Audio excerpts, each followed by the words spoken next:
we go. Welcome back to another morning skate show with the hockey coach guru, Coach Francis, directly from the beautiful Sunshine State in Florida. Hopefully an amazing, great Thursday.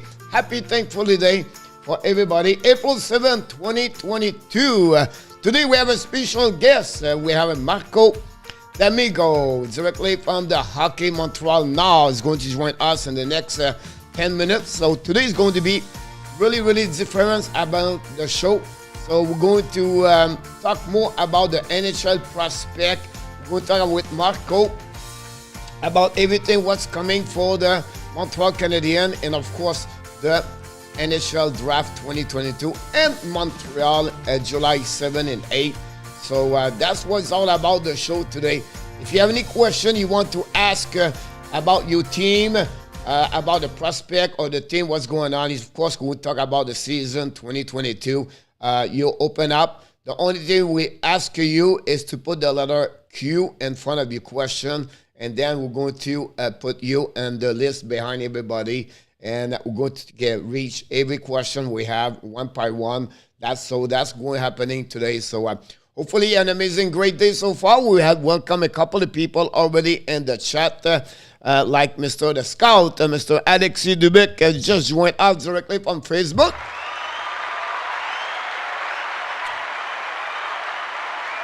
The number one fans of course, the New York Calendars is with us this morning, Mr. THG. Welcome back. Long time we did not see you around. Roger Delaney, welcome back, Mr. Roger. Thanks to be a part of the Hockey Nation Live show. Jose Duarte, directly from upstate New York. Mr. One Fence of the Toronto Maple Leafs is in the house today.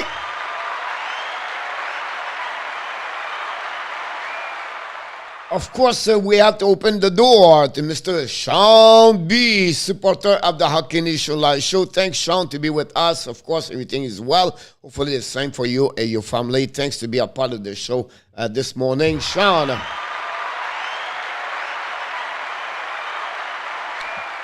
We have Mr. Corey Hill, of course, the Ottawa Senator, number one fan. Welcome aboard. Thanks to be a part of the show today, Mr. Corey. The insider of the warm-up show every day, Monday to Friday at 6 o'clock p.m. is in the house this morning, directly from the school somewhere, somehow in Ontario, Mr. Enoch Tap.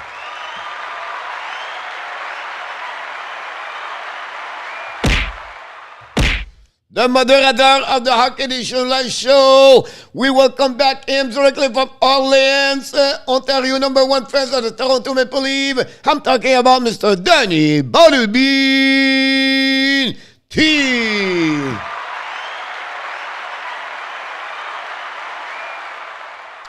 Oh, directly from Seattle, directly from the Seattle, number one fans of the Kraken and the Edmonton Oilers.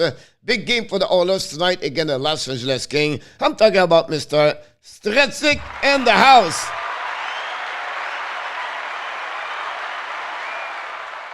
Welcome aboard. And Mr. Luciano Graziano in the house today. We have, of course, Mr. Renault. Welcome back, Mr. Renault. Thanks to be a part of the show this morning.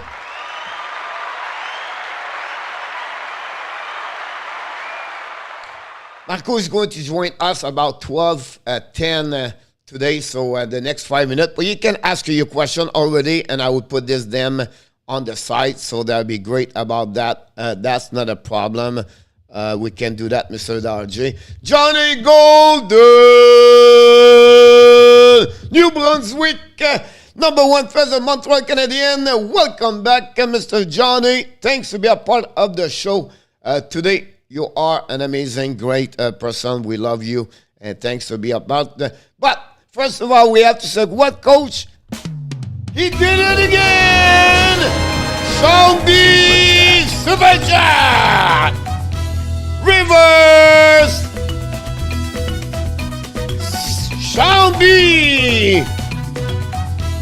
Super Super chat! Welcome! Thank you, Sean. You are very nice. It's kind of you to do that. Really appreciate your contribution and, of course, the support of the Hockey Nation Live show. So thank you to be a part of the show. Directly from Newfoundland, Miss Ellen KEEFE back in the house this morning.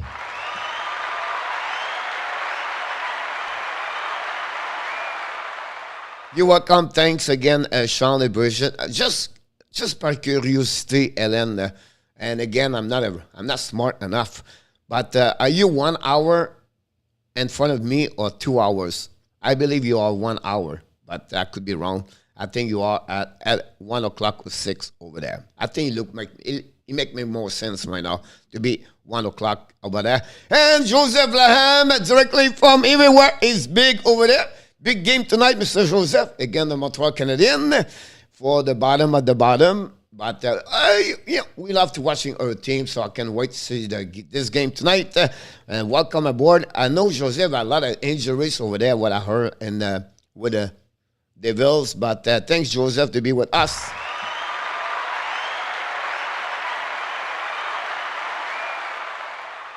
Here we go. Oh, 90 minutes. Oh, that surprised me. So I was wrong. I thought it was only 1 hour about that one over there. Mr. Andy Kuivula, welcome aboard.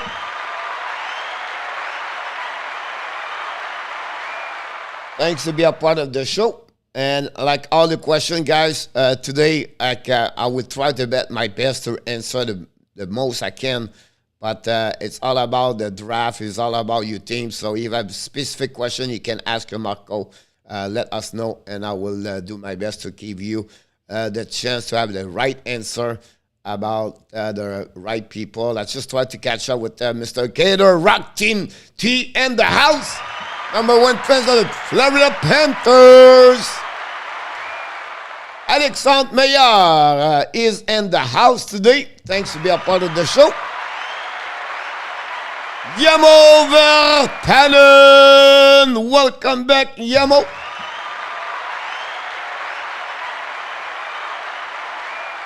And that's what we have. If you are before that, Kimberley Anna was there earlier.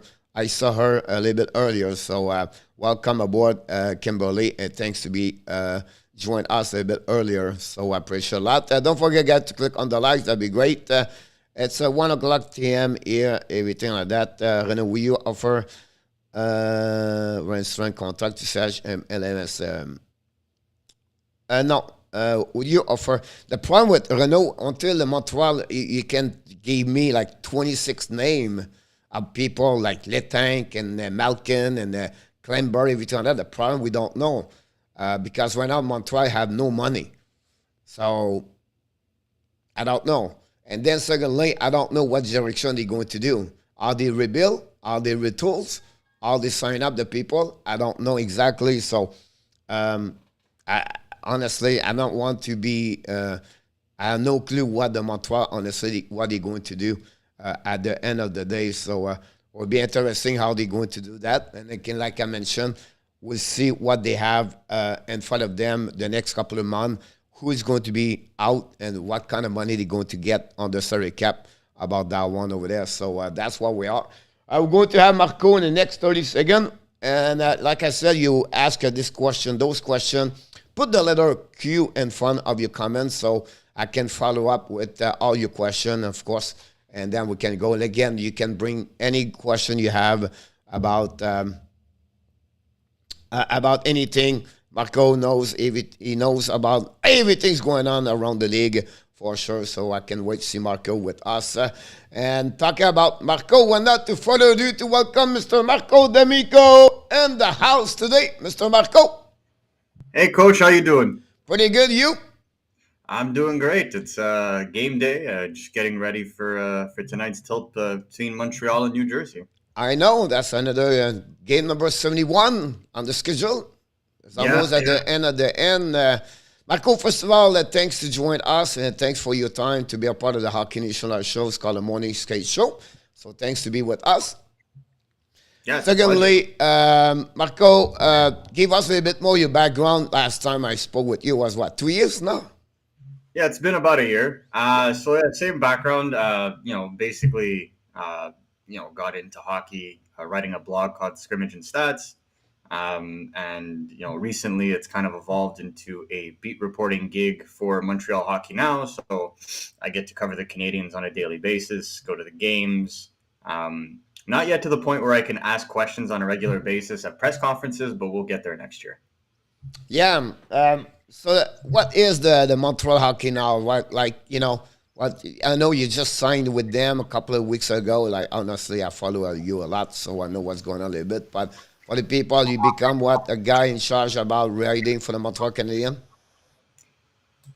I mean, I love writing about the Canadians. I did it for fun on Twitter. I would write threads and threads and threads, and now I can actually put it on a website and get things going, and really get that inside information, which is what I've really enjoyed about this so far, is the interviews with the players and the prospects. Especially, we have a lot of content coming up for that, especially. So that's been really the fun part. Watching the game and talking about games. We've done that, and I've been doing that for a long time. But really getting into the nitty gritty with players, I think that's going to be where the content is going to be at its top. That's awesome. About do you guys have a kind of podcast or something like that? I know, and you with hockey, Montreal Hockey now. Yeah, we do we release it generally every Saturday. It's been about a month now that we started. We had Darren Dreger right before the trade deadline. That was really fun. And then we have François Gagnon tomorrow, in fact, as we record. So, just getting it off the ground. It's available on Spotify, Apple Music, and Google Podcasts. Montreal Hockey Now podcast is It's where to awesome, find it. and that website is only about for Montreal Canadian, right? Yes, so Hockey Now is generally, like, we have a Hockey Now for every major city in the United States, Pittsburgh, Boston, New York, but we call it the National Hockey Now network, essentially. And so right now I was tasked with helping to set up the Montreal section of that network, and so it's been really good over the last couple of weeks. And Chantal Maccabe, Charles Saint-Don at the Montreal Canadiens have been really good at helping us get it off the ground. That's awesome. That's glad to hear that. I know because I spoke with you because. But how did you fall in love with hockey, and how do you become a Montreal Canadian fan? I know you are what, a Montreal city town down, or you move, or No, I live in Montreal proper, so I'm gonna say I wasn't a very big Montreal Canadiens fan till about 2002. And my grandmother had cancer and was at one of the major hospitals in Montreal. And I went to see her at the hospital, and as my dad was talking to her, I turned the corner, and Saku Koivu was in the next room. oh wow, And I didn't know what was going on. And obviously, having to meet him, and he met my grandmother and his wife, and my grandmother and his wife went to a couple of events after that. But when Koivu came back, that game where he came back, I think that was the moment where I fell in love with hockey. I think that's when real life met sports, and the story was too good to pass up. And from then on, it was just a love affair. that's awesome to hear that story about that one over there for sure. Um, because you follow a lot of Montreal Canadiens, we're going to have a couple of different questions around like the prospect and everything like that for sure.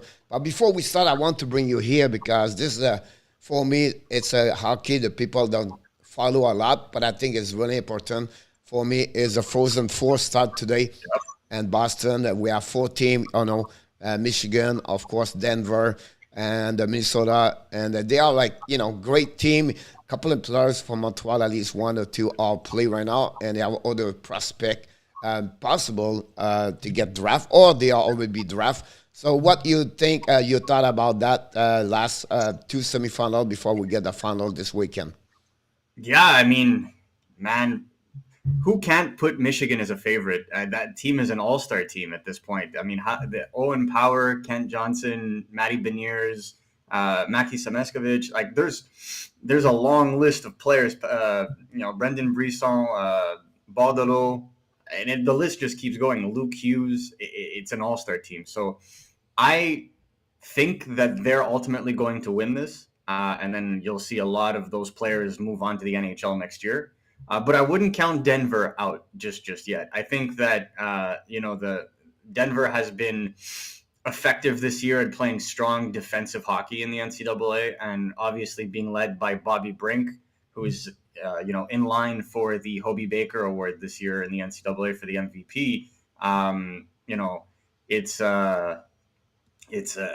a team to watch out for, definitely. I think Minnesota has been a little bit more surprising. I didn't think that the Gophers would necessarily go this far, but I mean, this is why the game is played on the ice, and I believe the Canadians have Rhett Pitlick on that team, who is playing in his first NCAA season, his first full NCAA season. So it's great experience for him as well. That's great to see that. It will be interesting how it's going to turn around. For me too, I was surprised. West Michigan was another, couple of pick other team I was expecting. I wish like maybe Sean Farrell have a bit longer, or Jordan Harris go for a little bit for deeper for the Montreal Canadiens during that ride. But I think overall that's pretty good. Like you said, Michigan has really everything right now about to win this. That one over there, because you have so many great players for them, and we've been seeing maybe some of them going to maybe join their team NHL. They're going to sign their contract right away, their ELC. I would not be surprised. A couple of them is going to do that for sure. So we have a lot of people it's packed house right now. I don't know if you see everything, but I would do my best to give you the question and everything like that. We have first ones coming from DH. Michigan is probably the most stacked NCAA team. Quinnipiac was pretty dominant one taste, and Sam Ennis was there on the team. For you, my question with that one is, when you consider the QM, the CHL players in the junior around Canada, and when you compare to the USHL, to the NCAA, to make the jump from where they at to the professional, it could be American or NHL, how difficult it is, or is it better for players coming from the college to adapt better or faster with the life of professional in hockey?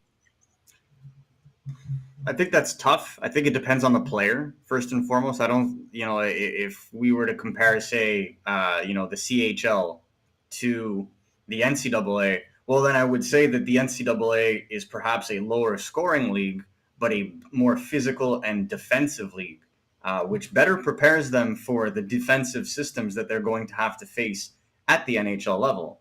That being said, the CHL plays far more pace. It plays a faster game, which is also something that's going to something that they're going to have to face at the NHL level. And they play more games, 60-plus games a season, plus playoffs, plus Memorial Cup.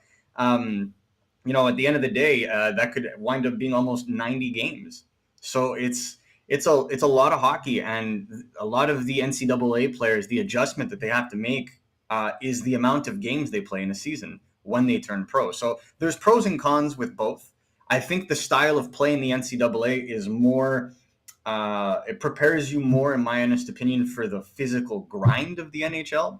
But I think the pacing and the game management in the CHL is also a very useful tool, or a useful thing to learn from before making the jump to the NHL. Because you follow a lot of prospects, you talk about many players in junior, everything on that. And now the draft this year is like, some players never played last season. They completely missed a full year, whenever you're coming from anywhere around the world. How impact is going to be, or is it more difficult, or what was the biggest difference for now compared to what he was before? Because honestly, like Shane Wright, he missed completely in 1 full year. Now he pick it up. He's coming out. I think he's second scorer and the OHL at that moment. We speak to right now, but how impact it is for them to get draft, and for the team also to figure out there is 1 year missing at that age so important? I spoke to a lot of OHL coaches over the last 2 weeks, and every single one of them said the same thing. Missing out an entire year of development, when you look at the OHL specifically, is a big deal. And a lot of these players, the first 2 months of the season, were basically playing catch up. We talk about Shane Wright. Shane Wright already played 1 year in the OHL as a 16-year-old because he received exceptional status. But then you look at other OHL players like Ty Nelson, Pavel Mintyukov. You look at Owen Beck, David Goyette. These guys did not get to play all of last season and are basically rookies this year in their draft year. This is very rare. It doesn't happen often. So what I've been told is, if you really want to evaluate where these players are and where they're going in their trajectory, just look at the rapid progress of a lot of the OHL players. At the beginning of the season, there was maybe 2 OHL players unanimously ranked in the first round. And as we speak right now, and when Bob McKenzie comes out with his list at the end of this month, you'll notice that there's probably going to be 4 or 5 of them ranked in the first round. And so that speaks to the rapid progression that they've had in missing that year, because to try and evaluate a player or a league that's missed out on a full year so early in the season, and a lot of people were calling the 2022 draft weak because of it. Now, when you look at the progression a lot of the North American players have been making this season, now that they can play a full year, you're going to see a lot more North American players ranked in the top 10, top 15, by the end of April and into May, because of the catch-up that they've had to make. It makes sense. Yep, so right. 2 questions coming for the same person, so we could catch up. First of all, he said to you, honestly, how was the Saku Koivu approachable? And then second question is from him. He said, with the current political situation going in Russia, how much will the team draft board affect Russia players? So if you can answer those. Yeah, well, I mean, Saku Koivu was a gentleman right from the get-go. Came, said hello, even knelt down to talk to me. I was a really little kid. And absolute class. And his wife, absolutely classy. And she kept in contact with my grandmother after the fact. And my grandmother lived another 10 years after that. And the whole time, she was already a Canadiens fan. She got to witness those 70s Cup wins. But she became even more of a Canadiens fan and then brought me on board. And so Koivu being so approachable, being so nice, being warm, and, he was going through his own thing. He had just finished his chemo. He didn't have to take the time to do that, but, That's nice. Big googly eyes and, just starstruck, and he just took the 2 minutes, and it made a world of a difference. Yep. Don't take a lot. Yeah, absolutely. And then I forgot what the second question was. The second question, the impact of the Russia situation now for the player junior, and maybe some player KHL now, they going maybe never come back over there, maybe try to play here around. Well, you're going to see that often. I think we already saw at the end of the KHL season, as teams were getting eliminated from the playoffs in the KHL, they just broke their contract. Basically, if they were signed for next year, they had mutual agreement to terminate. Now, how is that going to affect the draft? Well, we have to keep into consideration that these players need visas to play in Canada and the U.S. And right now, Canada and the U.S. are considering freezing visas.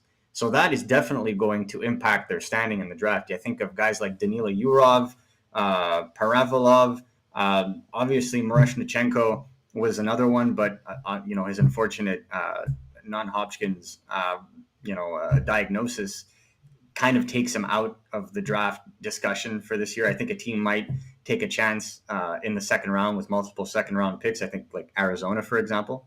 But I think ultimately this affects all Russian athletes, not strictly related to hockey, but definitely going to make things difficult in the draft because teams won't know what the future holds. And so it's a very real world problem that's faced in the NHL. Yep, you're absolutely right about this.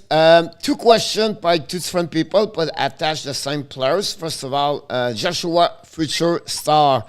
What do you think about Joshua? What? That's the first one here. And following by uh, Marco, do you think Joshua what a game will translate well to the NHL? We know he's the way he play right now is maybe one of the best player right now, top five. I'm pretty sure right now in the CHL around the three league and completely right, dominate at QM, I believe. So, any words about Joshua? Well, I'm sure you have some words about him. Yeah, of course. I released a few articles on Joshua Roy lately. I interviewed him right before he signed his contract with the You're Montreal absolutely Canadiens. right. I apologize. Yes, you're absolutely right. Yes, yeah, I remember now. Yeah. So, Montreal Hockey Now has covered Roy extensively because, former first overall pick in the queue. Do I think his game is going to translate well to the NHL? Not only do I think he's going to be a top six player in the NHL, I think that he has the personality to thrive in the market of Montreal. He doesn't let pressure get to him. He doesn't think too far ahead. He's one step at a time.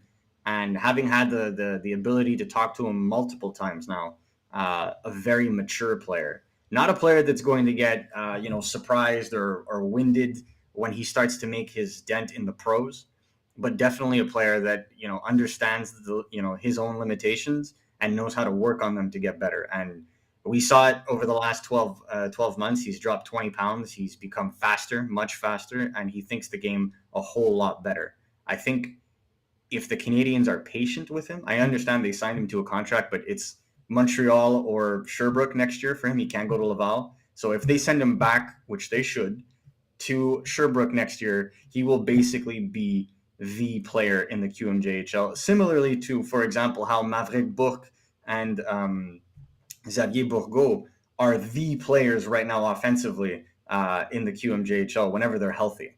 It's the same kind of thing. So it's going to serve him. And, I hope they go deep into the playoffs because there's a lot to like about his game when games get tight, when games get engaging. Yeah, about that. It's a little bit similar.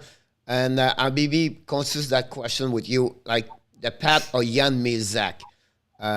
He back in the UHL at 20 years old, you know what I mean? But the fact like Joshua, I don't think so he was going to make the Montreal next year. So you have to return in QM. The fact now he's going to be one at the top, but also the fact he played with Team Canada because I believe he's going to make it. He have a good experience. Overall, this is going to be a good way for him to reach his better, more potentially to become a better hockey player. Absolutely, and this is why, when we talk about prospects, I always take the patient approach. The Canadians went and traded for a lot of left wingers over the last little bit. Emil Heineman was just signed as well, so there's going to be a lot of left wingers in Laval that have been signed. So you can take your time, and by taking your time, you're allowing him to live these experiences. Nick Suzuki went back for 2 years of junior and then made the Montreal Canadiens. There's no reason why Joshua Roy can't do the same. And he could stand to play in 2 World Junior Championships, one in August, should they have another selection camp, and again in December for the 2023 World Juniors.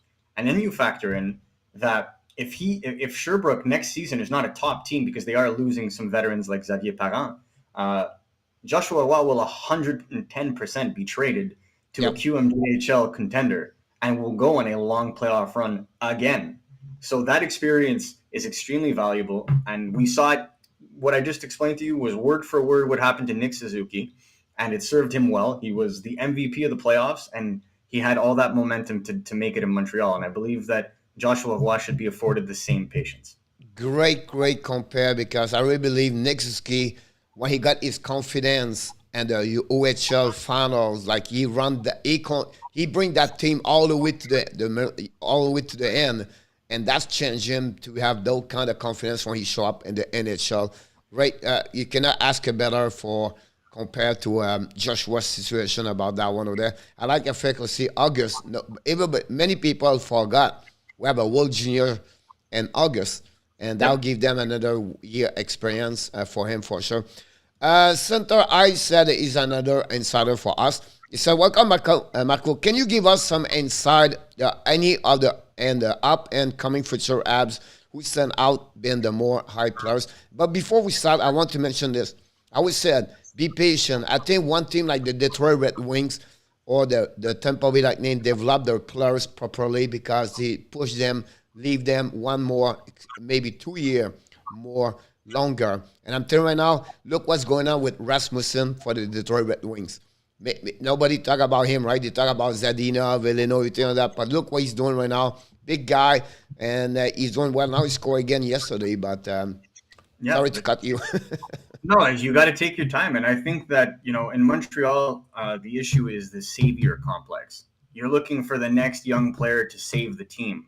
And now that you have Nick Suzuki and Cole Caulfield as the key young players moving forward for your team, you can take your time with other younger players. And there are good young players that are coming through the ranks. And in fact, by the end of the draft this year, the Montreal Canadiens should have probably the top 3 prospect pool in the NHL. And I believe that because Caden Goolie, in my opinion, is going to be, if not a top pairing defenseman, a number 3 on a good team. This is a player who's progressed a lot. There was a lot of question marks in regards to Caden Goolie in his draft year because a lot of people didn't see the offensive ability. A lot of people thought his decision-making was rough. But as you've seen him evolve, the way he started this season in Prince Albert, and then when he was traded to the Edmonton Oil Kings, he runs their power play on the first wave. He plays first PK.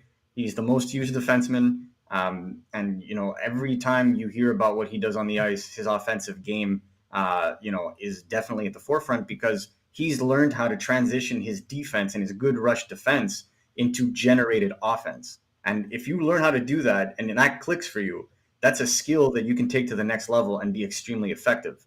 A player that does that, pretty well, or used to do that pretty well, was Ben Sherratt. He would cut the play and then take the puck right back up the ice. He wasn't the most mobile guy. Goolie is a much better skater, but, Sherratt was able to do that in style.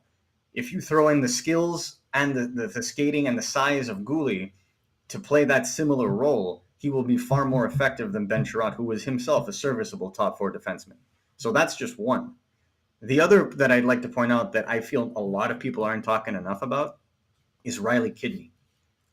Because we talk about Joshua Roy being, tied for first right now in the QMJHL scoring, but who's number 3? Riley Kidney. And, Riley Kidney is, same 18 years old, just turned 19 2 weeks ago. And, his team did not do so well in the month of November. They actually fired their coach and brought in Jason Clark. And since then, he's put up 54 points in 33 games. One of the hottest players in the QMJHL, and he continues to grow despite being a very small and undeveloped physical player. If this guy can continue to improve physically and hit the gym, I spoke to his coach last week. I have an article coming out on him probably in the next 24 hours. His coach point blank said, I would expect Kidney to be a household name for the Montreal Canadiens in the next coming years. That's how impactful he is as a player. He models his game after Nick Suzuki, fell in love with Nick Suzuki at the Memorial Cup 3 years ago because he's a Halifax native, and models his game after him as a player. And if you watch Kidney play on the ice, you get Nick Suzuki flashes because intelligent player, not the fastest skater, a really good puck distributor, and an underrated shot. And I feel like, I don't think he's going to be a first-line center, but he's going to be a second or third, depending on how good the Montreal Canadiens are going to be and how strong their center depth is, he's going to be a second or third-line center in the NHL, in my opinion. Yeah, really good compare about Riley. Do you believe this because he's really small? Like, is it 5'5"? I think he's 5'11" now. 5'11"? Yeah, Simano is 5'7", right? Suzuki is also 5'11", yeah. But Simano is just 5'7"? 5'7", yeah. Yeah, okay. So, that's another one over there. I'm going to shifting because my question are back-to-back, and I don't want to... I apologize. I shift the subject or switch the team, but I don't want to miss anybody. One from Stratic said, with the last 5-1 lost to Vancouver last night, Vegas, what do you think the Vegas playoff chance now? You're asking the worst person on the planet because I just revel in watching Vegas fail. I'm sorry. It's the team I dislike the most in the NHL. I feel like they took way too many shortcuts to their success, and they're paying for it this year with karma. I think that the injuries that they've had are injuries that they haven't had to face in the years that they've been in the league, and now it's unfortunately caught up to them. If you look at the playoff standings as we speak, I mean, I'm looking at it now. If it wasn't for the Dallas Stars making the race interesting by consistently dropping big games down the stretch, this would already be over. I mean, Vegas has kind of held on, but if this, how about I put it this way? If the Dallas Stars had won one of those games where they dropped the lead late in their game, this wouldn't even be a conversation. Vegas would already be theoretically out by this point. And it's unfortunate. And I think it's going to make Bill Foley and McCrimmon and McPhee really have to think long and hard this summer of how they want to construct their team, and if they want to really load up on their first line or have a more go back to what they used to have, which was more depth in their lineup and key guys that can step up when a player gets injured. Now they don't have that depth anymore. They traded it all away. So it's going to be interesting, but I don't think that Vegas has a long playoff run in them. Yep. Would be so much to something. Talking about another subject, Renaud asked you this question about how the Kings make the postseason until one of the worst power play scoring rate like the Montreal Canadiens. Or my question with this question would be like how a team can go deep or they can have a success in NHL. I know they have a good 5 versus 5, but how they can pursue their right right now with no power play. I don't think it's going to get them far in the playoffs, but in the regular season, excellent 5-on-5 play generally leads to success. And in the division that they have in the Pacific, you have Calgary, you have Edmonton, LA, Vegas, Vancouver. It's not a very strong division. I mean, Calgary pretty much is running away with it, and Edmonton won a couple of games now, and they've won 5 straight because of Ben, and they've kind of solidified their spot in the playoffs. LA is kind of stuck there, and really what's allowing them to find success is they have a solid 1-2 punch at center, with Kopitar and Phil Deneau, and it's allowing them to shut down their oppositions. They're playing playoff games before the playoffs even begin because they're limiting their opposition. They're either going to stop you from scoring altogether or it's going to be a bloodbath. And I feel like more often than not, they step up when it comes to the big games. And I could see them surprising. I don't think they're going to go far because special teams is key. And I think we saw it with Montreal last year, like not a very good special teams in the regular season, but it seemed to come alive in the playoffs. They had the best PK almost in history, and their power play slowly came alive as their run came along.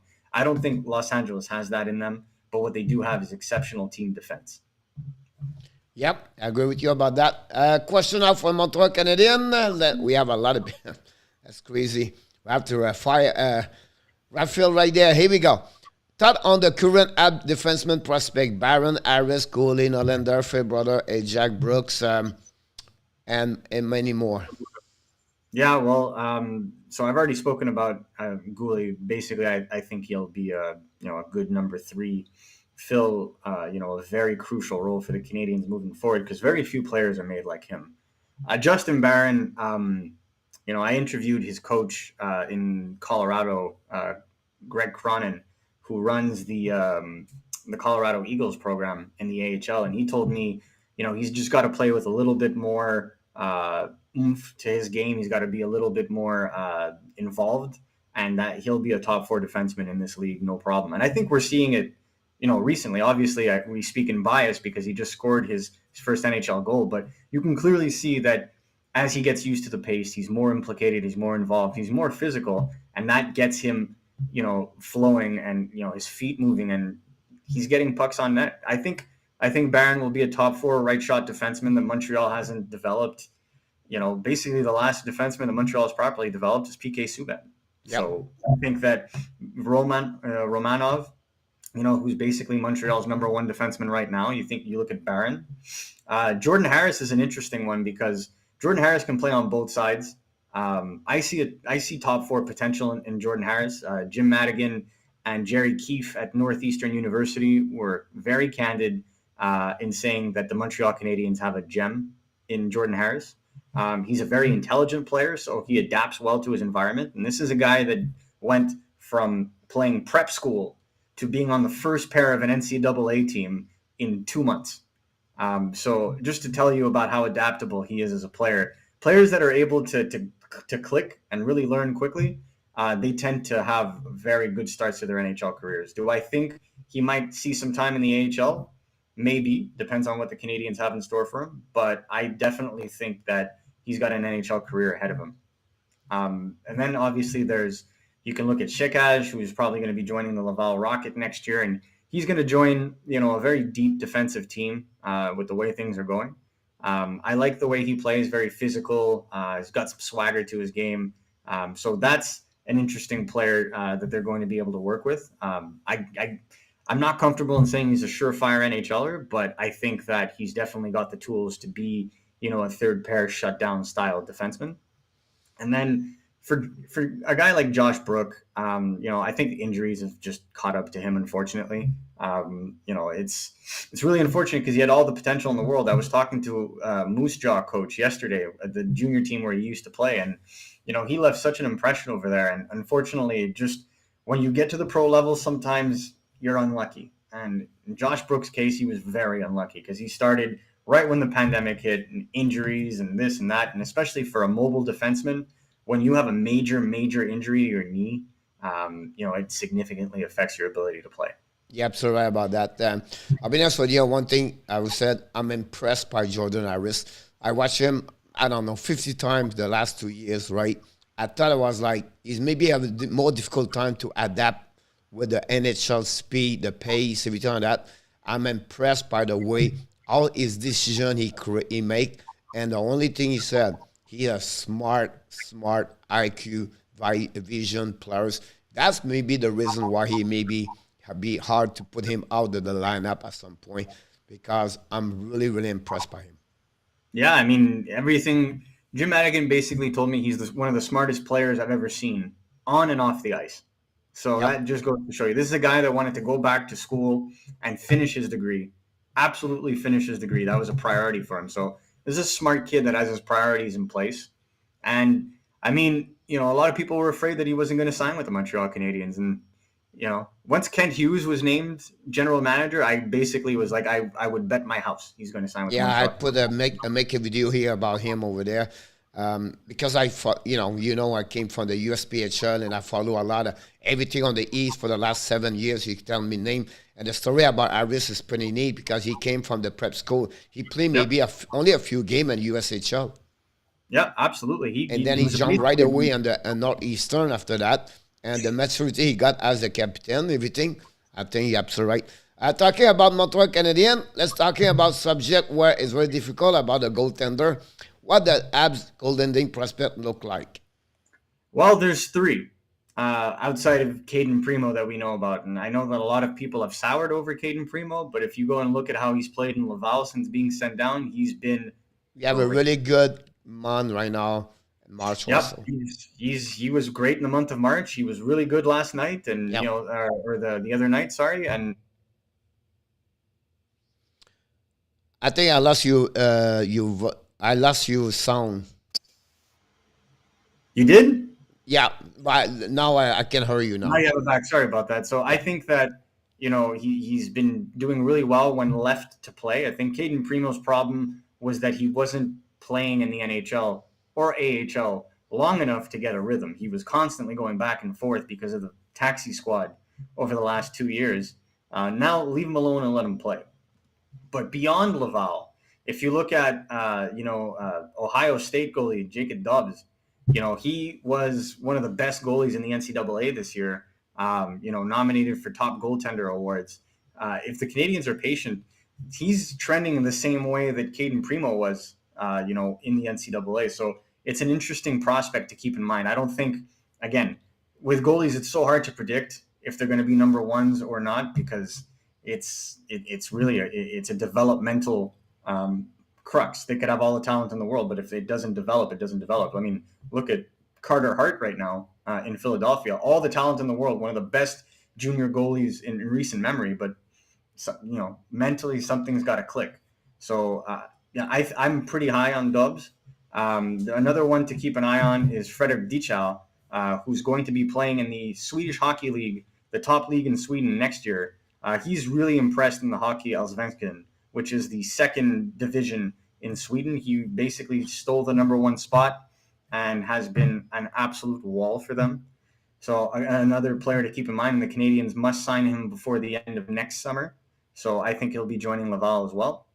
And then I had the pleasure of talking with him earlier this week, Joe Verbetic, who was playing in the OHL for the North Bay Battalion. And, he had it rough. We talked about the lack of OHL season last year. He didn't sit on his butt. He kept busy. He had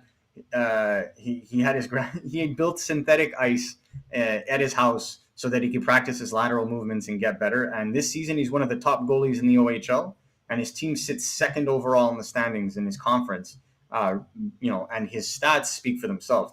Those are pretty good stats for the OHL, which has been, primarily offense this year and not so much defense. So he's looked very good. So I don't necessarily think the Canadiens have a franchise goalie in their prospect pool, but I think they have good goalie prospects, and I think they're going to continue to add to that. I really like the one in Ohio State. I have a chance to watch him a lot. So Yes. he's a good goalie. He's a good one. We'll see how he's going to develop, but that'll be good. And I thought ask you, what do you thought on Montreal progression and the rebuild plan, and what move do you see, Hughes, Gordon making this summer? What direction you believe they're going to do? Yeah, well, I mean, how can you not be, happy or at least satisfied with what's gone down so far? If you look at, the way that they went about making trades leading up to the trade deadline, like getting a first-round pick, a good prospect, and more picks for Ben Sherratt, Justin Barron, and a second-round pick for Arturi Lehkonen, a second-round pick, a seventh-round pick, and William Lagesson for Brett Kulak. You could see what they're trying to do. They're trying to get younger on defense, and they're trying to plug offensive players on offense. I think their biggest question mark is obviously going to be in net, and I think the Carey Price coming back next week to play will likely help in that decision, because if he's good to go, should Carey Price want to be moved, it's going to be a lot easier to move him if teams know he's 100%. And that brings me to the next question. I have no idea what the Canadiens are going to do this summer, because it all is contingent on the health and the desires of Carey Price. If Carey Price is good to go but wants to stay a Montreal Canadien, well, you can't do as much. I think everybody sees the writing on the wall. A guy like Jeff Petrie is probably going to be traded. Maybe they consider moving a guy like Christian Dvorak, who doesn't necessarily fit the mold of the fast, speedy possession team that they want to impose. Those would be players to look at. Mike Hoffman, also not to be discounted, could be moved, and then obviously we'll see what they feel like doing with Jonathan Drouin in the last year of his contract. Maybe they decide to keep him and see if they can improve him and possibly even trade him at trade deadline. So there's a lot of options, but the one thing I know for sure is that they will move mountains to move Shea Weber's contract before the opening of free agency. Yeah, definitely about that one there. Johnny, ask you this. Marco, can you see Montreal seeing a European free agent? I heard there are some good one available, or some could be interested in Montreal Canadian. Yeah, I mean, they're always in it. Montreal has a good scouting presence in Europe, so it's definitely possible. It's just a question of desire and being able to give the free agent the best possible offer. And obviously a lot of these guys will be signing as their entry level contracts. So for example, in Europe, in Sweden and in Finland, you're free to sign with an NHL team as a free agent by the age of 22. Yeah. So they did it with, I don't know if we remember, Otto Leskinen. They had to wait till he was 22 to officially sign him. So there are going to be players like that. And obviously with the exodus that we've seen from the KHL, there could be kind of a return of players that were, across the pond before that want to come back to North America. So I think that is going to muddy the water a bit and make predictions a little difficult, but I don't expect Montreal to just sit there and wait. I think they're going to be aggressive with free agency. They're going to be aggressive with signing. And if they can go and get one of the top free agents out of Europe, they will. All right. Marco, can we get something interesting for Jeff Petrie?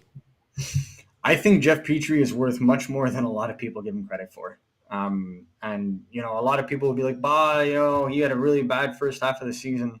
Yeah, he did. But Max Pacioretty also had a disastrous season before netting Nick Suzuki, Thomas Tatar, and a second-round pick. Everything is reputation in the NHL. Everything.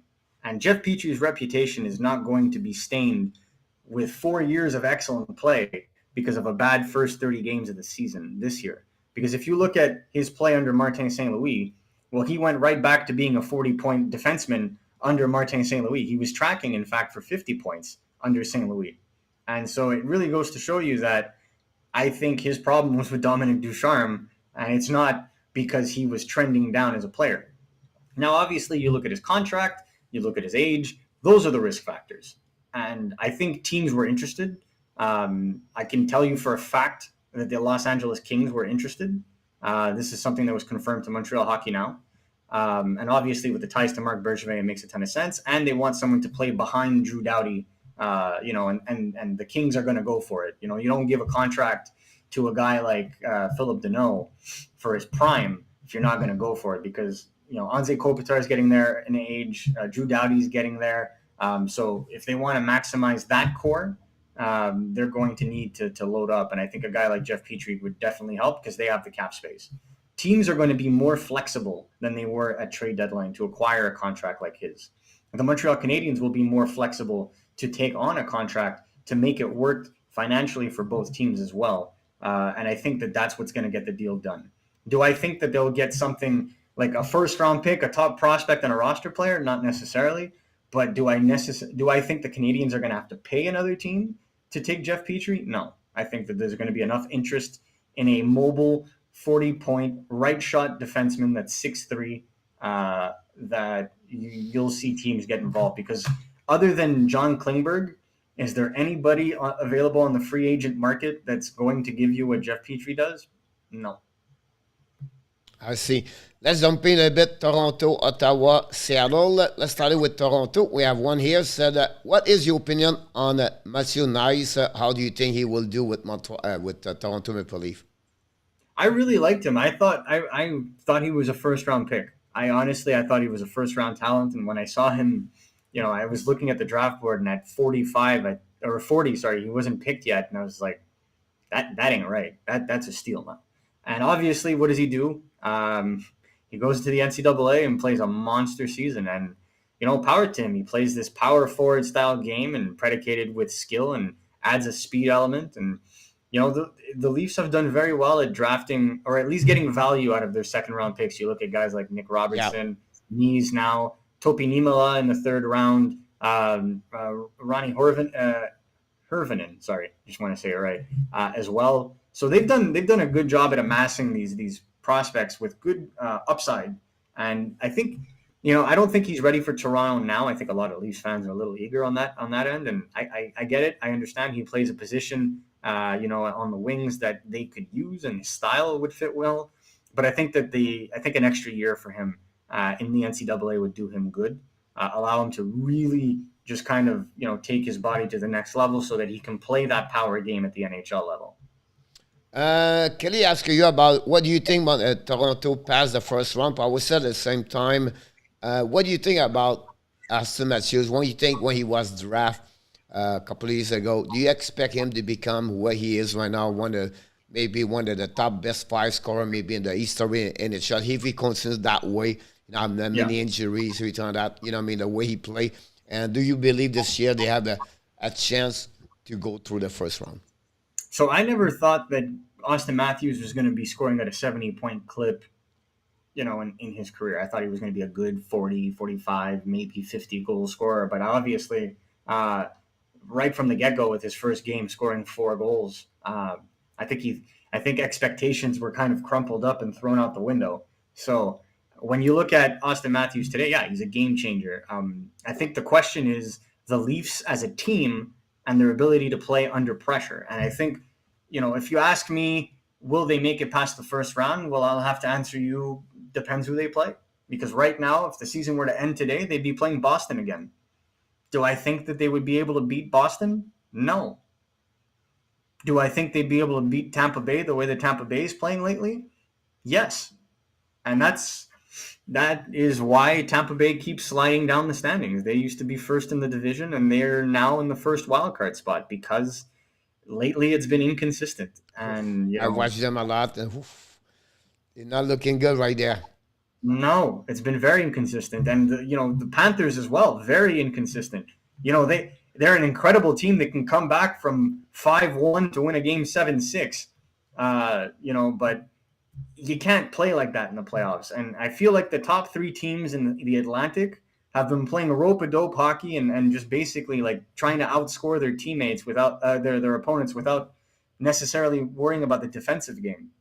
The difference is Florida is playing without Aaron Ekblad. When Aaron Ekblad comes back, that defense is going to get better, tighter, and stronger.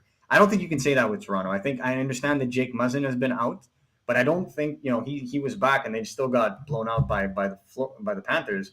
I don't think that they necessarily have the solution in net to go far, even beyond the first round.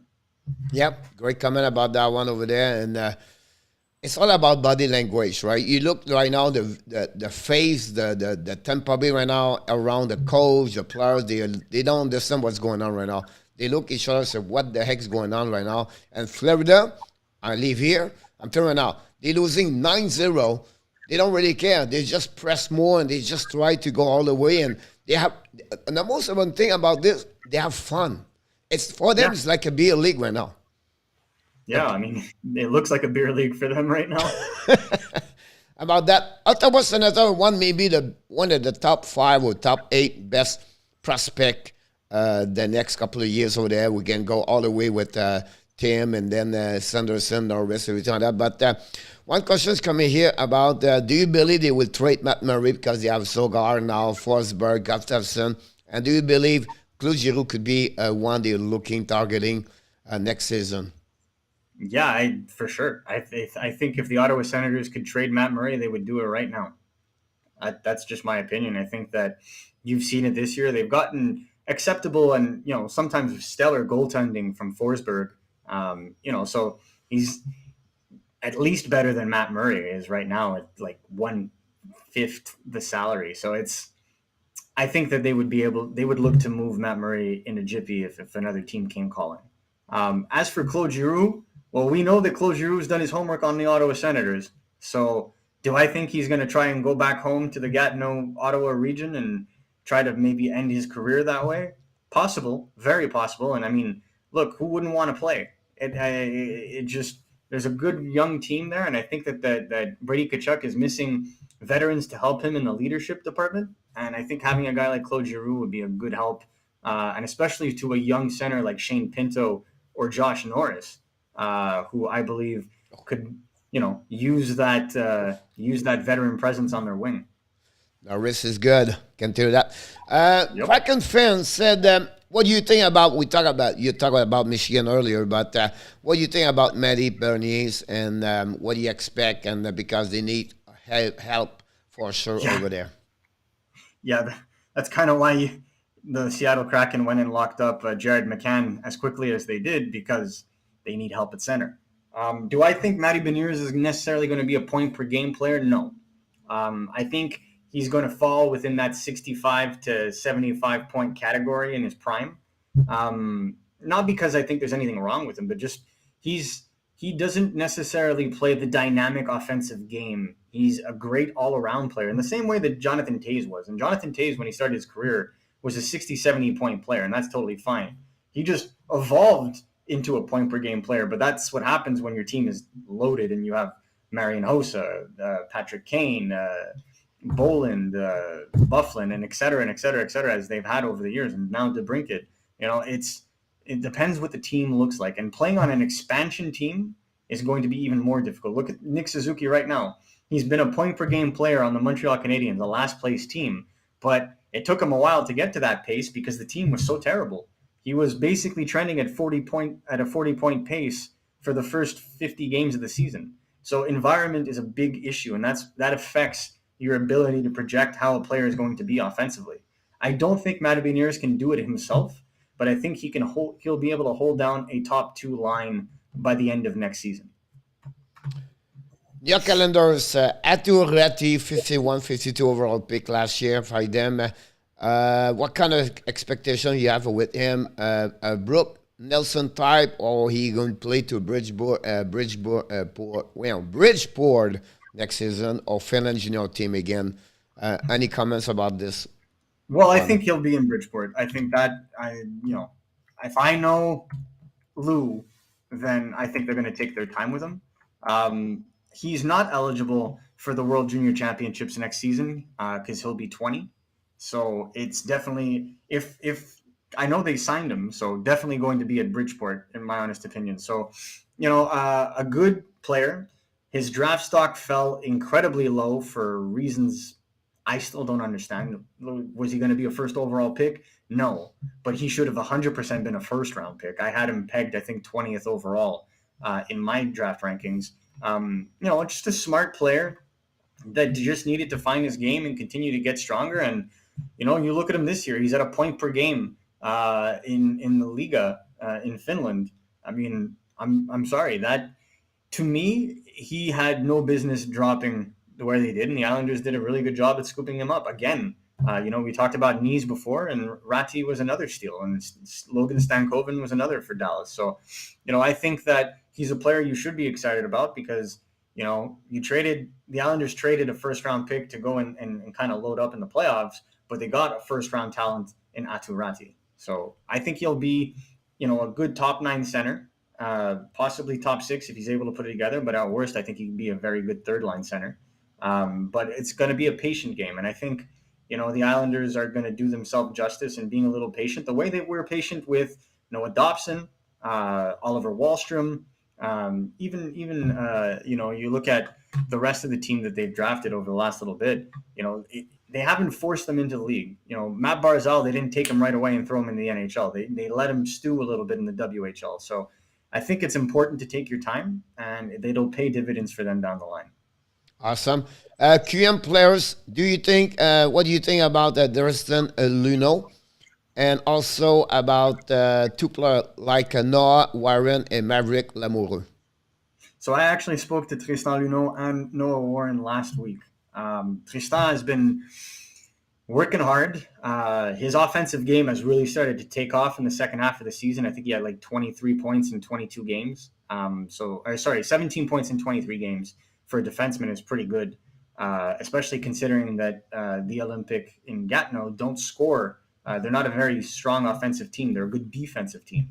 So I think Luneau is underrated. I think he'll be picked in the first round, probably between 15 and 25. Early like that? I don't necessarily think 15, but you have to take into consideration he's a right shot defenseman. And right shot defensemen tend to go a little early. We saw it. Did I think that Braden Schneider was going to be taken 18th overall in 2020? No. But Jeff Gordon and New York decided to trade up and trade for him or trade for the pick and draft him. Yeah. And they look pretty smart today. So the same thing could happen to a guy like Luneau, who, in my opinion, plays a very similar game to Caden Goolie, but is a right shot D instead of a left shot D. Yeah, I spoke with Raphael. I don't know if you know Raphael Pierre Richer, the coach over there, but I'm getting him next month, by the way. But he loved this kid a lot. Like, he's really smart. He said he's a very good kid. He said that people will love him when he's going to make the NHL. Yeah, absolutely. And I think there's a top 4 defenseman in him, in Tristan Luneau for sure. And then for Noah Warren, I mean, what a beast. Just like 6'5", 2-something, good 220 now, I think. Just a very big shutdown style defenseman, very mobile for his size as well. Definitely a player I think we're going to hear in the second round this year. A player I like because his game is very adaptable. And to me, at the end of the day, if you're able to play in all 3 zones effectively, even if you're not the biggest scorer, if you're able to move the puck and you're able to limit offensive chances against, he's got very good numbers at 5-on-5. His advanced numbers are very good as well. So Noah Warren is a player of interest to me, and definitely a target for NHL teams, starting in the second round. The time we're talking right now, breaking news NHL, Doug Wilson leave the San Jose Sharks. Wow. How long has Doug Wilson been there? Literally since the 19 beginning? years, 20 years. Yeah, I mean, I think at a certain point in time, it's time for a change. I'm not necessarily saying that he did like horrible things, although the Erik Karlsson trade turned out to be disastrous. I think at a certain point in time, you need new blood. And if you're going to rebuild on the ice, you might as well rebuild upstairs as well. And there are a good younger hockey minds. I feel like the Nashville Predators could possibly try to do the same. Because David Poile has been there since 24 years now. Yeah. So I think we're seeing a change in management and the way that management works. I think we're seeing it, in Montreal. We're seeing it in Vancouver. I think San Jose needs to bring in a new kind of mentality, and I wouldn't even be surprised to see them very active this summer. Once new management is put in place. Absolutely right about that. What do you think about Logan Mailloure? Man, this is tough. What he did is, very, very bad, inexcusable in my opinion. I think at a certain point in time, he's going to have to atone for it. Obviously, he was suspended in the OHL. He was fined in Sweden. He asked not to be drafted, and the Montreal Canadiens didn't anyway. I think that the outrage should be directed more towards Marc Bergevin, Trevor Timmins, and the Montreal Canadiens brass that drafted him than Logan Mailloure right now, because obviously he understood the gravity of what he did and continues to have to go to counseling and partake in courses for this that the Montreal Canadiens have outlined. So I understand that he gets a bad rap. And, ultimately people make mistakes at that age. And I think it would be wise to consider that people learn. Humans are individuals that can learn from their mistakes. If the Canadiens feel that he has truly learned from his mistake and he has earned the right at a second chance, then I don't see why, anybody would necessarily have anything else to add in the situation. I think at the end of the day, it's a disgusting act, but it's unfortunately an act that happens way too often. And this is a systemic issue of which he was a part of. Yep. And ultimately, in hockey, we have this culture where these things are kind of brushed under the rug. And because he was in Europe, he wasn't able to have it brushed under the rug because it's public. In Canada, his name couldn't have appeared because it was 17 at the time. I think everyone has a right to a second chance. It doesn't excuse what he did. I think it's a disgusting thing that what he did, and he's got to prove to the world that he's learned from it and he's better for it, and he's going to be an agent of change. If he can do that, then I trust the Montreal Canadiens in offering him a contract. Good news for him. Ken Hughes over there. Second thing, I always believe he can turn that story from the negative to the positive, to helping make an impact and make a difference. I still believe could turn around that way. The time will tell us, right? But I think he can learn from this. He can change the rest of his life. This experience could make him a great human being. And it's sad what's happening, right? But at the end of the day, he can turn around and change it. What do you talk about Sean Farrell? I think that Sean Farrell has been pretty wild. For me, it's kind of been interesting to watch his progression since he played with the Chicago Steel. I think last year everybody kind of got to know him. The Canadiens picked him up pretty late, in 2020. I had him pegged in the second round, and he has completely lived up to the expectations. Basically, just this very strong, cerebral player that uses his speed and really good hockey IQ to get into positions, despite being very small. And we saw it at the Olympics, getting into those holes in coverage and being able to take off shots. And, he's done a really good job in that. I think going back to Harvard is probably the best thing for him, one more season. And then obviously signing with the Montreal Canadiens and joining the Laval Rocket so that he can continue his improvement. Because he has all the skills to be a top six winger in the NHL. You got to be able to just bring it at that next level. He's a smart kid. He's able to adapt. And, it's going to be interesting. I don't think every player with the potential to be something is going to be exactly that. But I think that Sean Farrell has the smarts to do so. All right, we're going to go quickly. I don't want to keep you all day with me, but I know you have it busy. Byfield with the Kings. What are your expectation about him? I think that Byfield was always going to be a long-term project. I think he makes me think a lot of how Joe Thornton came into the league. This big, lanky, super young, baby-faced center, and he's playing behind Anze Kopitar and Phil Deneau. So, you have to have certain expectations, a little bit like Lafreniere, for example, in New York, who plays behind Artemi Panarin and Chris Kreider. He's playing on the third line with no first wave power play time. Same thing applies to Quinton Byfield. I feel like if you look at his potential is basically the same as what Joe Thornton was in his prime. That point per game, physical, two-way center that's able to just take over a game. And I feel like it was always going to be a long game with Quinton Byfield. And what I've seen from him lately has been good. But I also know that there's far more development in his future before he's really going to hit that stride. And he was a very raw prospect with all the tools to be a top center in the league. And I think that they're slowly going to bring him along. The instant gratification that we have towards prospects, I don't feel is going to, work really well with a guy like Quinton Byfield. I think the Kings are going to play the long game, and they're going to be better off for it.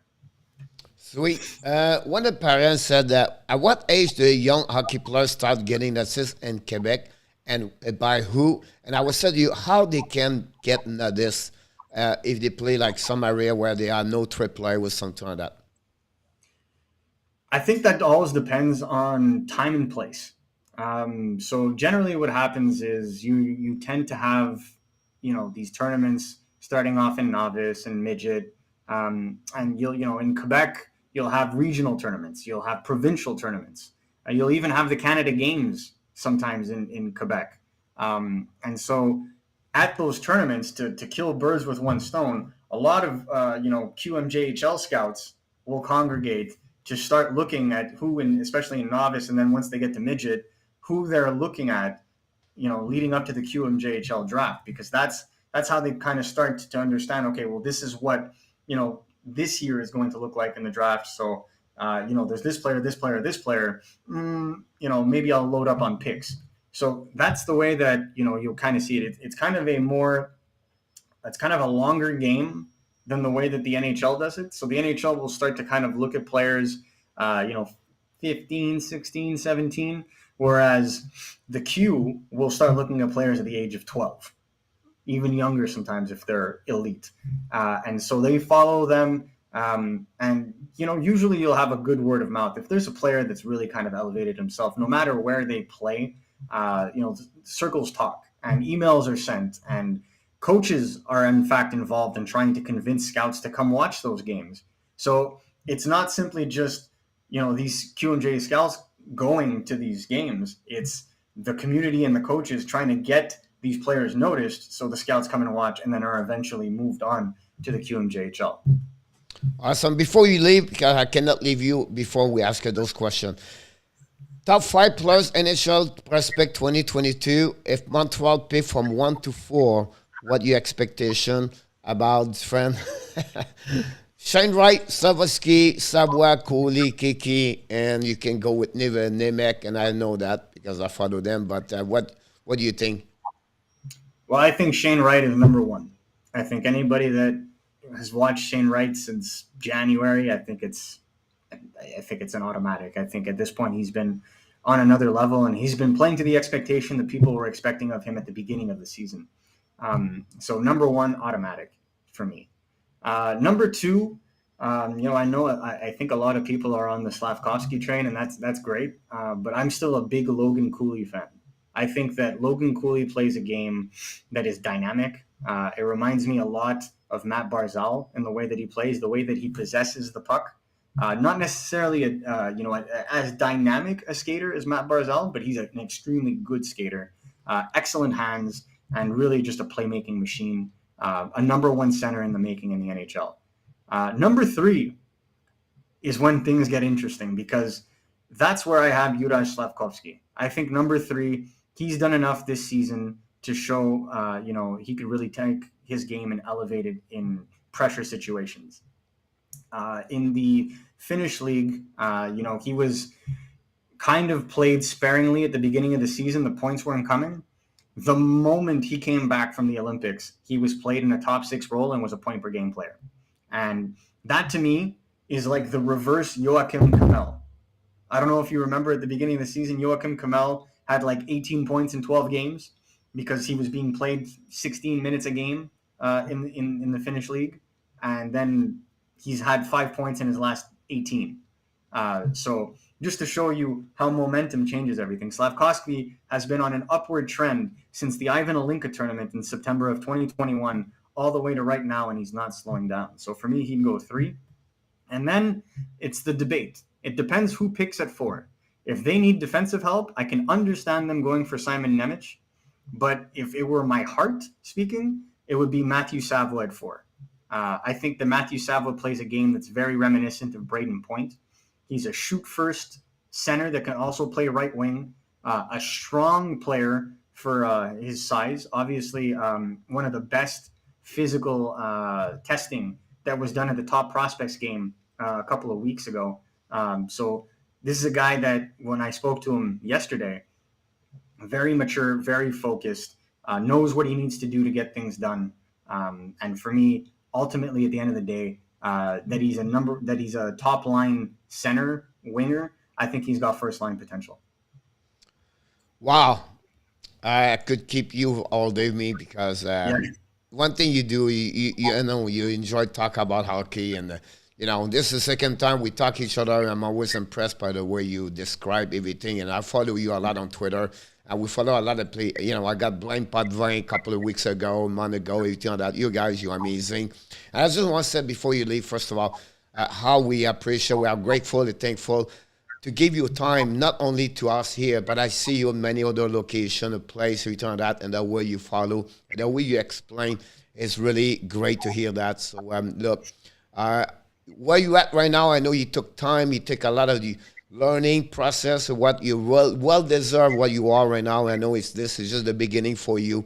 I expect you see many other opportunities the next couple of years in front of you. That's amazing what you do. But we would like to having you again before July, if you don't mind. Just curiously, are you going to go to the NHL draft? Yep. Yeah. Oh man, when they told me that, I was like a kid in a candy store. That'd be awesome. I look forward to see you maybe like in June, if it's possible. You have an opportunity at that moment, at that month, because really the couple of weeks playoff, everything like that, if you have maybe something open up for you guys, so that'd be great if you don't mind. Or any people you want to refer to bring to us, if you enjoyed this, hopefully. And I would love to have the other people too. So we really, really thank you, Mr. Marco. And how the people would like to reach you? I know I put your name and everything, but I put more in the description. But what's the best way to communicate with you? Yeah, well, I'm available on Twitter at Demico. You can follow us on Montreal Hockey Now as well. Basically, my DMs are open if anybody has any questions. That'd be awesome. We apologize for, I'm telling you now, I have about 12, 14 more questions in the back, but at some point we have to go. But what you bring to us today was really appreciated, Mr. Marco, and I can't wait to see you again. We wish you good luck, by the way. How about I say this? Anybody who has further questions can ask me on Twitter at MNDemico, and I'll be sure to answer you. That'd be awesome. Thank you so much, Marco. Have an amazing, great day. I look forward to see you next time. Thank you so much. Have a great day, Coach. All right. Thank you, Marco. It was Marco Demico, directly from another great expert about the NHL draft and about hockey, of course, about the Montreal Canadiens. Marco is like I said, follow him on the Twitter. It's called at MNDemico. That's where you can reach him, or you can also follow him also on the hockeymontrealnow.com. That's the best way. I know some people in the chat try to ask a lot of questions. We apologize for that one over there. Or if you had any other question, you can ask us for sure. And like I mentioned, I could I could go all the way with fun question and ask them more questions, but sometimes I need to be sure I respect their time and they give us at least one hour every time. That the best way, hopefully you enjoy it. And again, I apologize we did not answer all your questions. It's something we cannot do, but it is what it is. We're going to be back afternoon with a pre-game Montreal Canadiens video. You can follow this. Then tonight we are back with Mr. Inartap. Tomorrow, no show tomorrow morning. Coach is out for tomorrow for an exception. He have a hockey college here tournament. I have to ref tomorrow morning. And no show tomorrow at 12. So I just want to let you know, we'll be back, of course, tomorrow night. We're going to do a warm-up show. And then tomorrow night we do the game between the Minnesota Wild against the St. Louis Blues. Maybe the preview game of the playoff 2022. So we're going to go that game. Tonight we're going to do Montreal Canadiens against the New Jersey Devils. So we just want to say, each one of you, thank you so much for everything. We really appreciate your participation. I know we have a lot of stuff going on in the chat, but unfortunately, we have to go. And I look forward to see you next time. But until we want to remind each one of you, you are awesome. You are amazing. You are the best. And remember, you have greatness inside of you. But before we set, obviously, Kelly, we don't have no quiz today. We passed the time when we have the guests. We don't do any show, any quiz. So that's what we are right now. Until then, my friend, we want to say to you an amazing, great afternoon. And be well, be healthy. Find a way not only dominate your day. Find a way to do it. What? Mr. Inartap, he will say to you 2022. An amazing, great day, everybody. It's another breakdown, you and me. Should I let go? I do really want to know what's going on now. Is this another breakdown, you and me? Should I say so? We're just putting on a show. Oh, oh, oh. What do I know? I need to open my eyes. Thank you, Bryce. Thank you, Danny. Alexandre. Andy Kuibula. Corey Hill. Joseph. Yamo. Center Ice. RJ. Kelly. Pierre Martin. Inartap. Jose. Stretzik. Danny G. What's going on now? Is this another breakdown, you and me? Renaud. Should I let go? I do really want to Jean know Gréga. what's going